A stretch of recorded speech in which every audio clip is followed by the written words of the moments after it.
Assalamualaikum warahmatullahi wabarakatuh. Apa kabarnya antum semua hari ini? Alhamdulillah, luar biasa. Tetap sehat, tetap semangat. Allahu Akbar. Yes, yes, yes. Masya Allah. Anak-anak solih dan solihah, atau anak-anak tangguh yang dicintai Allah, insya Allah cerdas dan bertakwa. Hari ini kita akan belajar lagi. Tapi sebelum belajar, kita harus baca doa dulu ya, agar ilmu hari ini mendapat keberkahan dari Allah Subhanahu wa Ta'ala. Amin ya Rabbal Alamin. Oke, siap berdoa ya. Duduk siap, hap hap hap. Ya Dun, posisi berdoa, ta'awuz dan basmalah. A'udzu billahi minasyaitonir rajim. Bismillahirrahmanirrahim. Rabbi zidni ilman warzuqni fahma. Rabbi syrah li sadri wa yassir li amri wahlul 'uqdatam min lisani yafqahu qawli. Raditu billahi rabba wa bil islami dina wa bi Muhammadin sallallahu alaihi wasallam nabiyyan wa rasulah. Alhamdulillah, semoga setelah berdoa insya Allah ilmu hari ini berkah ya. Amin. Oke, semua duduk siap. Hap hap hap. Baik, Ananda solih dan solihah, pertemuan kali ini kita akan membahas tentang puasa Daud. Hah? Puasa Daud? Ada yang tahu nggak puasa Daud itu apa? Hah? Nggak tahu? Masya Allah. Oke, semua duduk tertib ya. Nah, puasa Daud adalah puasa yang dilakukan secara selang-seling, yaitu sehari berpuasa dan sehari lagi berbuka. Ini adalah sebaik-baik puasa dan derajat puasa yang paling tinggi. Masya Allah. Dan Ananda tahu, puasa Daud ini ternyata adalah puasa yang disukai oleh Allah loh. Masya Allah. Dari Abdullah bin Amr bin Al-Ash, ia berkata bahwa Rasulullah Shallallahu Alaihi Wasallam mengatakan kepadanya, sebaik-baik sholat di sisi Allah adalah sholatnya Nabi Daud alaihissalam. Dan sebaik-baik puasa di sisi Allah adalah puasa Daud. Nabi Daud dahulu tidur di pertengahan malam dan beliau sholat di sepertiga malam. Dan tidur lagi di seperenamnya. Nah, hukum menunaikan ibadah puasa ini, puasa Daud adalah sunnah. Gimana Nanda solih dan solihah? Udah tahu ya apa itu puasa Daud? Nah, adapun tata cara puasa Daudnya itu tetap sama ya dengan puasa sunnah lainnya. Hanya saja waktu pelaksanaannya yang berbeda. Seperti apa? Ya, untuk pelaksanaan puasa Daud yaitu dengan sehari berpuasa dan sehari tidak. Jadi, dia diselang-seling ya. Nah, untuk puasa ini memang tergolong berat. Kenapa? Karena pelaksanaannya itu harus istiqomah atau terus-menerus. Jadi, pelaksanaan puasa Daud ini harus benar-benar konsisten. Ya. Untuk pelaksanaan puasa Daud ini juga tidak boleh menyelisihi puasa wajib ya. Contohnya, ketika memasuki bulan Ramadan, maka rutinitas puasa Daudnya juga harus berhenti. Dan ketika memasuki waktu di mana diharamkan puasa juga harus berhenti, yaitu seperti pada 2 hari raya dan hari tasyrik. Nah, untuk niat puasa Daudnya, yuk sama-sama kita lafazkan. Belajar melafazkan niat puasanya yuk. Nawaitu sauma Daud sunnata lillahi ta'ala. Sekali lagi ya. Nawaitu sauma Daud sunnata lillahi ta'ala.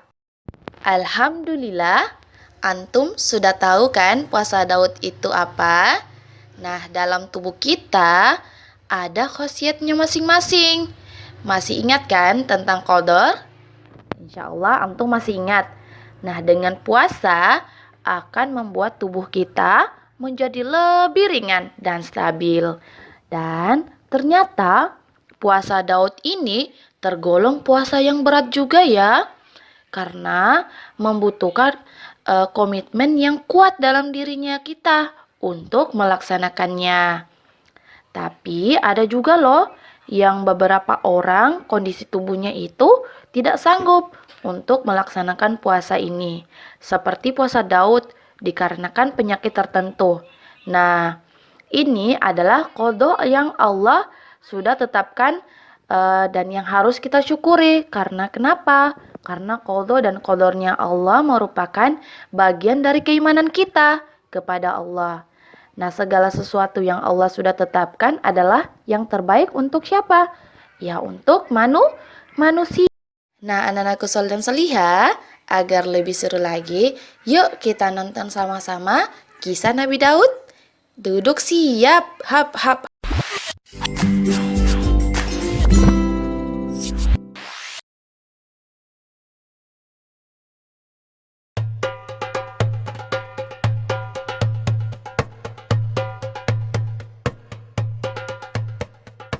Kaum Bani Israel ketika itu hidup tertindas oleh kekuasaan Jalut yang menguasai tanah Palestina.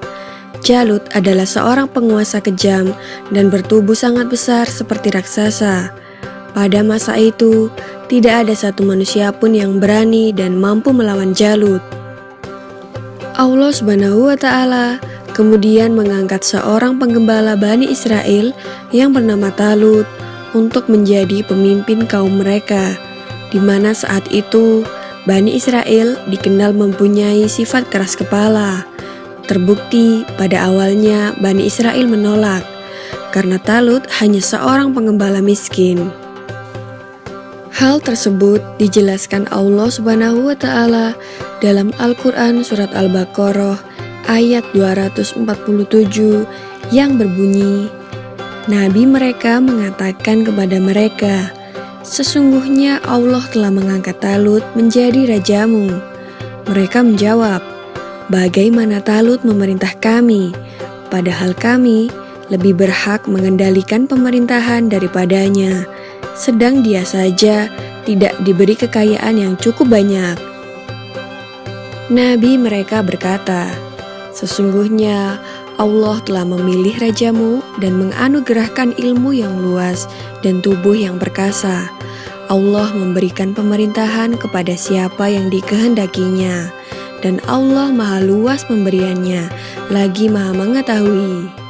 Maksud dari nabi mereka dalam surat tersebut adalah nabi sesudah Nabi Musa dan sebelum Nabi Daud diangkat sebagai pembawa petunjuk, nabi sesudah Nabi Musa dan sebelum Nabi Daudlah yang mengajak Bani Israel untuk melawan Jalut karena menindas kaum mereka dan menentukan Talut sebagai calon pemimpin mereka. Talut lalu memilih orang-orang terbaik yang berani menghadapi pertempuran. Salah satu yang ikut dalam pasukannya adalah seorang remaja yang bernama Daud.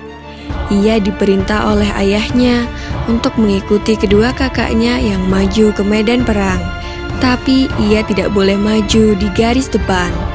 Daud hanya diperintahkan untuk melayani kakaknya ketika lapar atau haus, untuk menyiapkannya makanan dan minuman. Jumlah pasukan Talut saat itu jauh lebih sedikit dibandingkan dengan pasukan Jalut, sang penindas. Jalut adalah seorang panglima perang yang bertubuh besar dan setiap orang yang berhadapan dengannya selalu kalah. Talut lalu berdoa kepada Allah Subhanahu wa Ta'ala, ya Tuhan kami, curahkanlah kesabaran atas diri kami dan kokohkanlah pendirian kami dan tolonglah kami dalam menghadapi orang-orang kafir. Maka dengan kekuatan doa itu, mereka menyerbu pasukan Jalut dengan gagah berani. Pasukan Jalut tak mengira bahwa lawannya yang berjumlah sedikit itu mempunyai keberanian bagaikan singa yang terluka. Dan pada akhirnya, pasukan Jalut dapat dikalahkan, sehingga hanya tersisa Jalut dan beberapa pengawalnya saja. Talut dan pasukannya tak ada yang mampu menghadapi raksasa itu. Talut pun lalu berkata, "Siapa yang dapat mengalahkan Jalut, maka ia akan diambil sebagai anak menantuku dan akan mewarisi kerajaan." Lalu di saat itulah Nabi Daud yang masih remaja mengajukan diri untuk bertarung melawan Jalut. Maka dimulailah pertarungan yang tidak seimbang itu. Dengan menyebut nama Allah dan hanya berbekal sebuah ketapel dan 3 buah batu kerikil, Nabi Daud tidak ragu untuk melawan Jalut. Nabi Daud selalu bisa menghindar dari tebasan pedang Jalut. Berkat keteguhan imannya kepada Allah Subhanahu wa Ta'ala, maka pertolongan pun diturunkan kepadanya.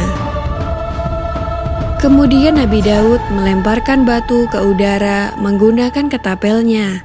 Dengan izin Allah Subhanahu wa Ta'ala, angin menjadi sahabat Nabi Daud dan membuat batu meluncur dengan cepat. Batu itu kemudian jatuh tepat di dahi Jalut yang membuatnya jatuh dan meninggal. Talut pun menepati janjinya dan akan menikahkan putrinya serta memberikan separuh kepemimpinan kerajaan Bani Israel. Hingga usia Nabi Daud mencapai 40 tahun, Talut meninggal dunia dan Nabi Daud pun menggantikan posisi Talut menjadi Raja Bani Israel.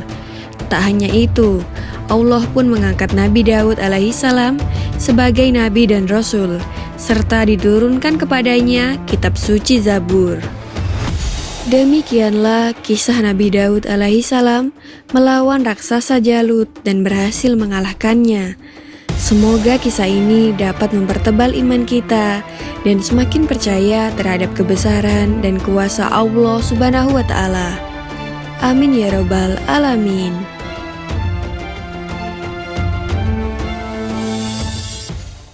Nah, Anandaku Soli dan Soliha, gimana kisahnya tadi? Makin menginspirasi ya? Insya Allah menginspirasi ke antum semua. Nah, gimana puasa sunahnya? Semakin paham ya? Insya Allah. Nah, Bunda jelasin lagi sedikit ya. Nanda, puasa Daud itu merupakan puasa sunnah yang paling dicintai Allah. Berpuasa merupakan perbuatan yang berada di wilayah kekuasaan manusia. Untuk itu, menguatkan komitmen untuk melaksanakan puasa merupakan sesuatu yang banyak pahalanya. Karena kita itu harus siap untuk tidak makan dan minum di siang hari.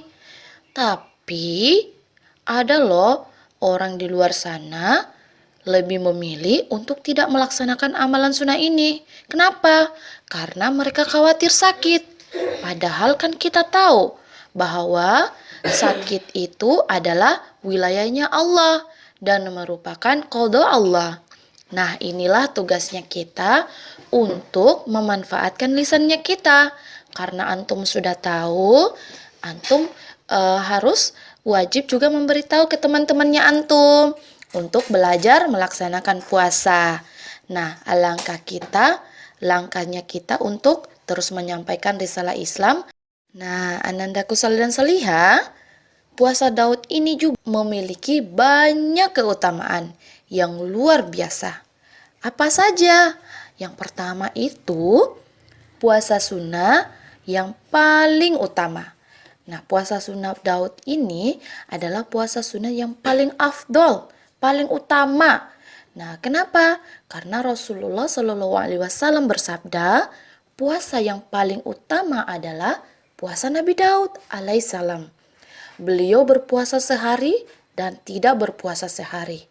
Hadis riwayat An-Nasai Sahih. Yang kedua, puasa sunnah yang paling dicintai Allah. Masya Allah. Puasa Daud ini adalah puasa yang paling dicintai Allah Subhanahu wa Ta'ala. Rasulullah juga bersabda, puasa yang paling dicintai oleh Allah adalah puasa Daud. Dan sholat yang paling dicintai Allah adalah sholatnya Nabi Daud. Ia tidur seperdua malam, bangun sepertiganya, lalu tidur lagi seperenamnya. Dan ia berpuasa 1 hari, lalu berbuka 1 hari. Hadis riwayat Muslim. Yang ketiga, puasa sunnah ini adalah puasa yang tertinggi. Masya Allah, puasa Daud merupakan puasa terbaik sekaligus puasa tertinggi dan terberat. Tidak boleh berpuasa melebihi ini karena tubuh juga mempunyai hak untuk dijaga, sebagaimana diriwayatkan oleh Imam Ahmad dan lainnya. Abdullah bin Amr berkata, Rasulullah Shallallahu Alaihi Wasallam menanyakan kepadaku, aku mendengar kabar bahwa engkau selalu qiyamul lail dan siangnya berpuasa. Aku menjawab, benar ya Rasulullah.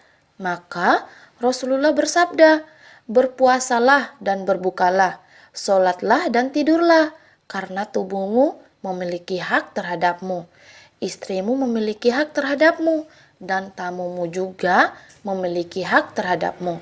Cukuplah bagimu berpuasa 3 hari setiap bulan. Abdullah berkata, aku bertahan, maka Rasulullah pun bersikeras pula. Akhirnya aku berkata, ya Rasulullah, aku sanggup lebih dari itu. Rasulullah bersabda, kalau begitu berpuasalah 3 hari setiap pekan.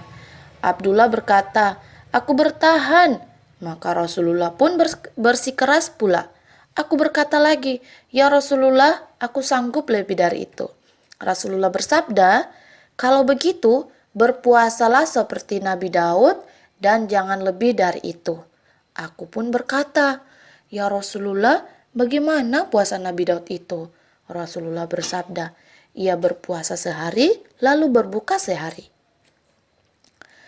Yang keempat, yang paling adil. Nah, dalam riwayat Imam Muslim, Rasulullah menganjurkan puasa Daud dan menyebutkan sebagai puasa yang paling adil. Nah, dalam hadisnya, berpuasalah 1 hari dan berbukalah 1 hari. Dan itu adalah puasa yang paling adil. Itu puasanya Nabi Daud alaihissalam. Aku berkata, sesungguhnya aku mampu lebih dari itu. Rasulullah Shallallahu Alaihi Wasallam bersabda, tidak ada yang lebih utama dari itu. Hadis riwayat Muslim dan Abu Daud.